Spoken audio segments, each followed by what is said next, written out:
Well, news just coming in. Prime Minister Narendra Modi has reached the Kashmir Valley. He has in fact landed in Srinagar to meet the flood-hit victims.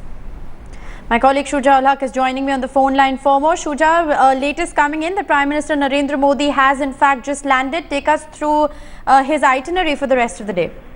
Well, that's right. We have just gotten the information that Prime Minister's aircraft has actually landed at the technical airport of Srinagar city, and he is from here on will go towards the Raj Bhavan where the governor's residence is, and that's where he is going to meet the civil society activists and also the victims of this flood that has ravaged Kashmir Valley quite recently. Right. And later on, he is also likely to meet the officials and also has a one-on-one meeting scheduled with the Chief Minister of Jammu and Kashmir, Omar Abdullah.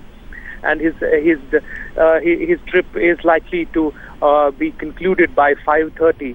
We've also learned that there could be an announcement that the Prime Minister or the Union Home Secretary would make with regards to the relief and rehabilitation of those people who have been victims of the floods.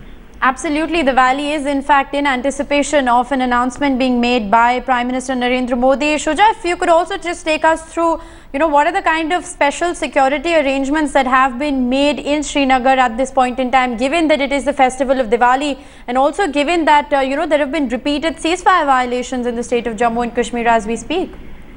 And that's absolutely correct. We've seen right from the morning that the security has been beefed up all across in Srinagar and other parts of Kashmir.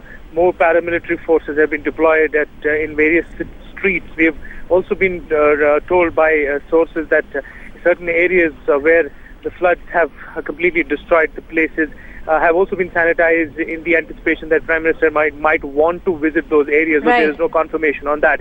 But yes, the preparation and security arrangements look like absolutely foolproof in the wake of the Hartal. Well, absolutely. The security arrangements, as Shuja has been pointing out, are completely foolproof. They do not want to leave anything to chance, given the fact that it is also the festival of Diwali, that there have been repeated ceasefire violations. But Shuja, there's been mixed response that's been coming in from the valley on Prime Minister's visit.